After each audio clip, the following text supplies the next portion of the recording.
Bismillahirrahmanirrahim. Assalamualaikum warahmatullahi wabarakatuh. Sahabat Kebun Berkah dimanapun sahabat Kebun Berkah berada, jumpa lagi di channel Junediono Kebun Berkah, channel resmi Kebun Berkah. Kebun Berkah sendiri merupakan suatu wadah informal yang terdiri dari penyuluh kehutanan maupun pertanian, baik yang masih sebagai aparatur sipil negara atau ASN maupun yang sudah purna tugas. Dan ada juga penyuluh yang bukan ASN, namun beliau-beliau sangat semangat, sangat berdedikasi di dalam melakukan penyuluhan, terutama penyuluhan kehutanan kepada masyarakat. Mereka bergabung di dalam suatu wadah yang disebut sebagai Penyuluh Kehutanan Swadaya Masyarakat (PKSM). Dan di Kebun Berkah juga terdapat petani baik yang secara individual maupun yang sudah bergabung di dalam kelompok tani. Ada Pak Abdullah, beliau adalah ketua kelompok Kakpoktan atau Babakan Surya Tani yang bermarkas di Kampung Pasir Tengah, Desa Sukaharja, Kecamatan Cijeruk, Kabupaten Bogor. Pak Abdullah melalui Poktan Babakan Suryatani membuat atau membentuk satu wadah yaitu Saung Kebun Berkah. Dan Saung Kebun Berkah ini merupakan suatu wadah untuk membudidayakan tanaman hias aroid, yaitu tanaman hias yang memiliki keindahan pada daunnya, seperti aglaonema, anthurium, dan jenis-jenis lainnya. Dan alhamdulillah, Saung Kebun Berkah juga telah bermitra dengan petani-petani kecil di sekitar Desa Sukaharja, seperti Desa Ciapus, ada Desa Taman Sari, dan bahkan sudah bermitra dengan petani-petani tanaman hias di daerah Puncak Bogor, Kecamatan Megamendung, Kecamatan Cisarua, maupun Kecamatan Ciawi. Di Kebun Berkah juga terdapat kelompok tani hutan sumber rezeki di bawah pimpinan Bapak Soleh Iskandar.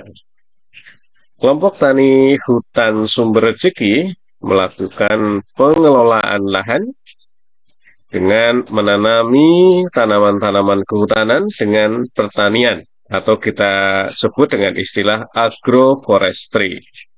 Ada tanaman akasia, ada tanaman sengon, ada tanaman jahe, cabai, pisang, dan sebagainya. Ada juga KTH kelompok tani hutan sadar tani muda yang dipimpin oleh Kang Ian. Ini ada di Gadog, Ciawi, yang membudidayakan lebah madu. Silakan sahabat Kebun Berkah yang mau membeli madu bisa ke Kang Ian, ke KTH Sadar Tani Muda. Ada juga komunitas-komunitas seperti Saung Nata Buana yang mengedukasi, memberi pendidikan terkait dengan budidaya madu, desa wisata, dan lain sebagainya kepada sahabat Kebun Berkah.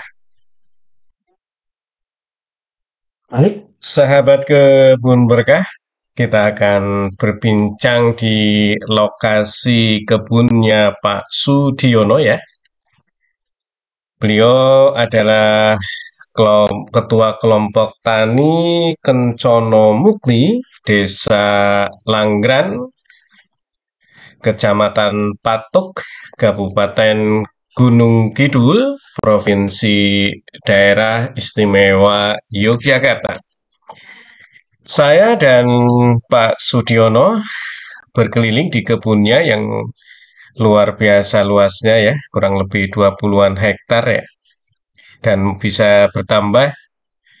Di sana terdapat banyak jenis durian ada durian bawor, ada durian montong, ada durian musangking, ada durian super tembaga, ada durian hitam, ya. Ada 5 jenis yang dikembangkan di sana. Ayo kita saksikan video obrolan kami mengenai keunggulan dari masing-masing jenis durian yang telah saya sebutkan tadi. Apa sih kelebihan ataupun kekurangan dari 5 durian tadi? Namun sebelum kita melihat obrolannya di kebunnya Pak Sudiono, mari sahabat kebun berkah semua, mohon berkenan untuk subscribe terkait dengan channel Junediono Kebun Berkah, channel yang menginformasikan kehutanan, pertanian, perkebunan, wisata, terutama wisata alam, kegiatan sukarobot maupun kegiatan serta produk dari para petani, terutama petani kebun berkah. Dengan harapan sahabat kebun berkah apabila subscribe, share, komen, like, maka channel Junediono Kebun Berkah ini menjadi tersebar, diketahui banyak orang, sehingga program-program dari pemerintah bisa diketahui oleh banyak masyarakat, sehingga tepat sasaran. Dan harapan yang kedua adalah dengan dikenalnya channel Junediono Kebun Berkah, maka harapan kami adalah omset dari petani-petani kebun berkah bisa meningkat karena dibantu pemasaran oleh sahabat kebun berkah semua. Baik, tidak lama-lama, mari kita saksikan obrolan kami bersama Bapak Sudiono, Ketua Kelompok Tani Kencono Mukti, yang berlokasi di Desa Langgran, Kecamatan Patuk, Kabupaten Gunung Kidul, Provinsi Daerah Istimewa Yogyakarta. Selamat menyaksikan. Bismillahirrahmanirrahim. Assalamualaikum warahmatullahi wabarakatuh. Sahabat kebun berkah yang berbahagia dimanapun sahabat kebun berkah berada. Kali ini kami berada di Desa Langgran, Patuk, Gunung Kidul, bersama Pak Sudiono, Ketua Kelompok Tani Kencono Mukti, dan beliau salah satu petani yang berhasil ini dalam hal mengembangkan budidaya durian. Nah, durian yang berada di sini bermacam-macam ternyata, sahabat kebun berkah. Mari kita ngobrol dengan Pak Sudiono. Pak Sudiono, ini channel saya itu namanya Kebun Berkah, Pak. Oke, terima kasih. Nah, nama ini pun Junediono. Dari Kementerian Lingkungan Hidup dan Kehutanan. Ini bisa diceritakan Pak, awal mulanya bisa menanam durian itu awal mulanya gimana? Baik, terima kasih. Kami Ketua Kelompok Tani Kencono Mukti, nama Sudiono, Langgran, Patuk, Gunung Kidul, Yogyakarta, ya.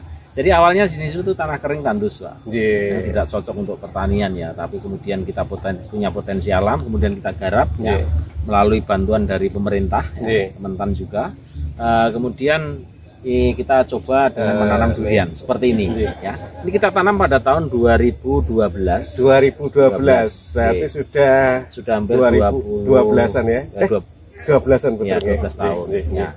Nah, sekarang ini masuk ke tahun ke-12 sudah mulai buah, tapi ini dulu tahun ke-45 sudah. Ini durian apa, Pak? Nah, ini jenis bawor. Oh, ini bawor ya, ya, Pak. Ini bawor ini konon katanya dari Banyumas nih. Ya. Bibitnya dari Banyumas? Dulu dari Semarang. Oh, dari Semarang malah. Ini kelebihan dari durian bawor apa, Pak? Ya, pada waktu itu karena bantuan kita di tahun 2012 itu adanya baru bawor montong. Bawor montong. Itu kemudian dikasih ya. Kita luasnya di sini 20 hektar, Pak. Jadi tanah sultan ground dan tanah warga masyarakat ya. Kemudian sekarang ada varietas baru, ada musangking, duri hitam, dan super tembaga. Super tembaga dari Bangka atau dari mana? Yang dari Bangka. Ya. Nah, terus kemudian musangking ini sudah mulai juga. Walaupun sini dominannya itu bawor montong, tapi musangking petani sudah mulai nanam dan sekarang sudah mulai berbuah. Termasuk duri hitam juga. Nah, Sumur tembaga belum, nanti sekitar 3 tahun lagi baru ada sumur tembaga. Okulasi ya Pak berarti. Okulasi. Ini karena banyak duriannya Pak, tentunya Bapak ngerti lah, paham bener keunggulan ini pun gitu. Nah, ini salah satunya yang bawor ini keunggulannya gimana Pak? Ya, bawor ini sebetulnya tiap varietas itu punya unggulan masing-masing. Seperti montong itu ya, dia buahnya besar, terus kemudian juga isinya kecil. Bijinya. Kalau ini sama isinya kecil, cuma agak pahit sedikit. Ada montong. Rasa pahitnya, tapi manis ya? Manis juga. Manis. Nah, itu sebenarnya tergantung dari konsumen ya. Kadang ada suka yang montong besar, kadang ada yang pahit, rasanya lebih pahit lagi. Harganya pun tidak terlalu jauh kok. Hanya kisaran 70.000 sama 80.000. Satu butir ya, atau 1 kilogram? Kalau sekarang kita hargai ini sekitar 100 sampai 50 per kilo. Per kilogram. Ini kalau dibuka berarti warnanya apa Pak? Warnanya kuning. Warnanya kuning ya, warnanya kuning. Terus rasanya tadi agak manis, agak pahit ya. Bijinya kecil. Nah, ini adalah bawor nih. Nih bawor. Yang lain apa Pak? Lain ada montong Pak. Sayangnya tidak kelihatan ya. Ada musangking, tapi ini musangking ini pohonnya belum buah ya. Ini apa Pak ini? Ini bawor juga. Iya sih bawor ya. Oh montong ada Pak di sini. Oh lihat montong enggak? Oh ya nanti aja Pak. Oke. Ya. Yang penting ini apa? Cerita keunggulannya tadi apa namanya bawor kan. Kemudian juga bawor ini tahan, termasuk lebih tahan penyakit. Tahan penyakit. Ya. Yang lebih tahan semuanya atau? Semuanya. Artinya jenis bawor ini lebih tahan penyakit dibanding dengan montong. Kemudian juga apa? Tingkat kesuburannya juga lumayan di sini ya. Artinya ini dengan kekeringan pun dia lebih bisa bertahan. Kekeringan lebih bertahan ya. Tahan penyakit, tahan kering ya. Gitu. Kalau yang tadi musangking ceritanya? Musangking ini memang saya pelajari, menurut saya itu agak memang lebih riskan sekali dengan cuaca. Karena apa? Bukti kami kemarin itu kekeringan 7 bulan sampai 8 bulan Pak. Nah musangking dan bawor itu kan saya punya tanaman 2, saya jejerkan ini ya, saya dampingkan. Ini musangking agak begitu kena cuaca yang ekstrim, ini agak terganggu. Berarti nggak tahan kering ya? Ya, nggak tahan beda kering. Dengan bawor ya? Beda dengan bawor. Ya. Kalau yang tadi apa? Montong, duri hitam. Ya, duri hitam gimana Pak? Duri hitam itu bagus juga, dia akan dibanding musangking lebih kuat duri hitam. Dari perkembangan batangnya juga akan lebih cepat. Ya. Di rasa? Oh rasanya di atasnya musangking Pak. Di atas musangking. Ya, di atas musangking. Musangking kan agak manis, agak pahit sedikit ya. Agak terus lumer ya, kayak ada kriminya lah. Kalau duri hitam itu agak gurih ya. Ya, menurut saya ya rasanya agak gurih sedikit. Oh iya berarti ya. Bayangkan saja saya. Bayangkan saja Mas Ardi. Oke, kalau montong ada di sana. Oke, nanti. Terus gini Pak. Tentunya dalam ini berapa hektar sih Pak? Kita sini awalnya 20 hektar. 20 hektar. Kemudian sekarang jadi 30 hektar. Masya Allah. Kalau di Ngelanggeran secara umum semua ada 60 hektar. Berapa anggota kelompoknya dari Bapak? Kita yang kelompok Kencono Mukti ada 80 anggota. Ini pemasarannya gimana ini Pak? Jadi pemasaran karena kita itu di sini kawasan wisata ya. Tingkat kunjungan juga banyak ya. Kemudian juga kita dekat dengan kota Yogyakarta. Sementara pemasaran kita masih orang kesini ya. Berarti itu yang 80% Pak. Betul. Yang 20% di kelas musangking dan duri hitam itu ada yang dibawa ke Jakarta, ada yang dibawa ke Semarang. Ya berarti sudah keluar juga ya. Terus kira-kira dalam ini kan hampir 12 tahun Bapak ya, Pak Sudiono dan kawan-kawan dalam membudidayakan durian. Itu kendala utamanya apa Pak? Ya sebetulnya banyak kendala dari hama penyakit, kemudian kekeringan alam. Ini salah satu juga menjadi kendala kami karena apalagi di Gunung Kidul daerah kering ya, beda dengan daerah yang banyak air, kandungan airnya kita harus betul-betul mempersiapkan termasuk kebutuhan airnya. Kebutuhan air ya. Gitu. Terus kemudian hama penyakit ini ya sebetulnya bisa diatasi Pak. Sebab menanam durian itu kan tidak lepas dari hama dan penyakit. Nah, petani kita tiap 1 bulan sekali kita kumpulkan untuk bagaimana kita bimbing dan kita arahkan terkait dengan budidaya seperti ini. Karena durian seperti unggulan ini beda dengan durian lokal. Kalau durian lokal itu hanya ditaruh aja, duriannya sudah lebih tahan lah pokoknya, bisa berbuah. Kalau ini memang harus ada perlakuan khusus. Betul. Ya. Terus yang menarik tadi Pak Sudiono, kebutuhan air ini Pak. Ya. Pengalaman Bapak ini satu pohonnya berapa sih kebutuhan airnya? Jadi gini Pak, kebutuhan air itu sebetulnya kita di kawasan 20 hektar ini sudah kita siapin embung. Embung atau waduk mini dengan konsep panen air hujan. Walaupun kita juga punya mata air yang kita tarik pakai sumur bor, pakai alat submersible dengan jarak 1 kilo ya, itu untuk mengantisipasi ketika kekeringan panjang. Ya. Nah, ini harus kita siram Pak ya, tiap 2 minggu sekali. 2 minggu sekali. Ya, kebutuhan air sekitar hampir 200 liter. Ya, seminggu itu? Seminggu ya. 200 liter seminggu. Itu. Tapi tergantung juga dari umur pohon. Kalau kan ada sulaman yang umurnya masih 1, 2, 3 tahun ya otomatis itu juga beda dengan kebutuhan. Itu lebih banyak atau lebih kecil? Sebetulnya standar aja sesuai dengan kebutuhan aja. Kalau durian itu terlalu banyak air, menurut pengalaman saya itu juga akan mengakibatkan nanti kurang bagus. Sehingga airnya harus benar-benar diperhatikan lancar dan tidak kurang tidak lebih. Kalau lebih itu misal hujan terlalu lebat, ini akan mengakibatkan jika nutrisi tidak tercukupi itu bisa anyep atau bisa rontok sendiri. Betul ya. Jadi terkait penyakit ya, yang paling tahan kan ini ya Pak ya. Yang paling rentan diantara durian yang Bapak tanam ini apa? Ya, montong dan musangking Pak. Musangking itu hama apa atau penyakit apa yang? Kalau montong ini ada jamur. Jamur apa ini? Jamur batang. Jamur batang. Kemudian bisa jamur buah. Kemudian jamur akar. Ya. Kemudian juga ada olan-olan. Olan-olan itu penggerek. Penggerek batang. Ulat yang masuk batang itu ya. Ini banyak diserang di jenis montong. Jenis montong ya. Kalau bawor diserang tapi tidak begitu banyak ya Pak. Gitu ya. Itu berantasnya pakai insektisida? Kita pakai insek. Atau siapa tahu ada resep dari sini yang berbeda gitu. Kita pakai standar umum. Yang itu ya. Ya. Cuma cara budidaya ini memang ada teknis sendiri ya. Betul. Ada teknis sendiri. Gitu. Kelihatannya lagi ada acara jadi ini ya. Dada masih mungkin ada pertanyaan boleh. Kalau saya malah pengen ngerti yang musangking kayak apa, yang montong seperti apa. Kita lihat montong ya Pak ya. Ya montong. Di pas saja Mas. Ya. Di pas. Bisa 12 kilo Pak. Tertinggi. Ini montong nih. Montong. Nah, kalau ini 8 kilo. Dengan kepala saya aja. Ini ya. Besarnya apa? Iya. Ini bisa. Nah, ini Pak. Mas. Oh iya, enggak diikat Pak. Tapi nek ketimbun dulu jarene keberuntungan Mas. Nek pribahasa ini. Ini penerapan kita Pak. Ini pohon ini sudah menghasilkan luar biasa tiap tahun buah Pak. Karena pakai sistem booster atau rekayasa pembuahan di luar musim. Ada pengalaman yang memang kalau rekayasa pembuahan di luar musim itu bisa batangnya bisa sakit atau rusak gitu ya.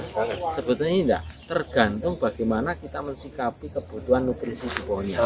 Kita paham ketika kita ini menerima waktunya untuk dipupuk kandang, ya harus dipupuk. Nah, salahnya itu apa? Ketika sudah panen banyak, tapi perlakuannya tidak kita sesuaikan dengan SOP-nya, kebutuhan di pohon ini, ya itu akan mengakibatkan rusak. Nah, ini contohnya, ini kemarin sudah mati Pak, ya, hampir mati. Ini karena kena jamur, kungi.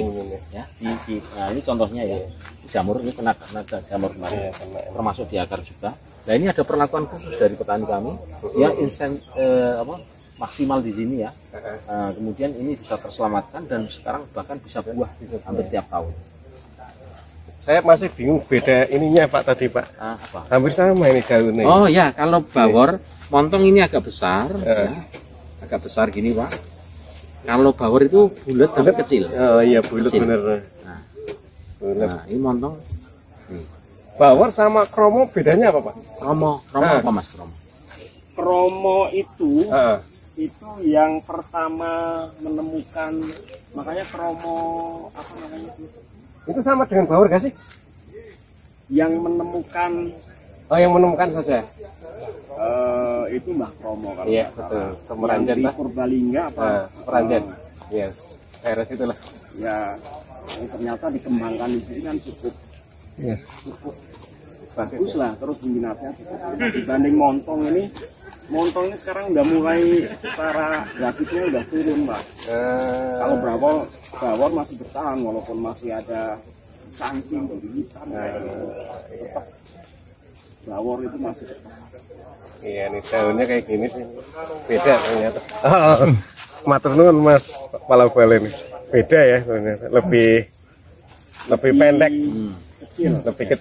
lebih kecil. Ini montong tawar agak bulat. agak Kalau sekedar daunnya ada Pak di situ samping sebelah sana. Itu dia nanti kalau ada Video aja. ada video dari Bapak saja. kalau pas ada yang liburan pada habis Pak. Oke, makasih ya Pak Sudiono, Pak makasih. Tegiran ya. Oke. Mampir teng Jakarta. Ya, insya Allah. Jangan lupa oleh-olehnya Mas. Ya, matur nuwun. Nama? Ini Tangerang nggak, Pak? Oh, Tangerang. Ya. Sip, Mas. Ini Pak Kepala Balai, Pak. Ya. Udah kenal lah Mas. Udah, kemarin udah kesini. Juragan dikit. Iya. Oh,